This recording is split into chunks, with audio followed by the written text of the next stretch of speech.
युवा नेते श्री रोहितजी वाकचौरे साहेब यांना वाढदिवसाच्या हार्दिक शुभेच्छा। युवा नेते श्री रोहितजी वाकचौरे साहेब हे आपल्या कार्यातून युवा पिढीशी सातत्याने जोडलेले असून सामाजिक बांधिलकी जपत समाजहितासाठी सक्रियपणे कार्य करणारे व्यक्तिमत्व म्हणून त्यांची ओळख आहे।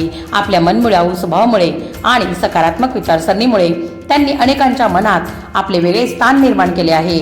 अशा या कर्तृत्ववान आणि युवा नेतृत्वाला वाढदिवसानिमित्त उत्तम आरोग्य, दीर्घायुष्य आणि भावी आयुष्यात यशाची नवी शिखरे गाठण्यासाठी मार्गदर्शक श्री मुकुंदजी शिनगर आणि शुभेच्छुक कुणालजी खडांगळे यांच्याकडून श्री रोहितजी वाकचौरे साहेब यांना वाढदिवसाच्या खूप हार्दिक शुभेच्छा। त्यांच्या सर्व मनोकामना पूर्ण होत हीच सद्गुरू साईबाबांच्या चरणी प्रार्थना। शौर्य रणरागिणी न्यूज साठी अक्षय काळे।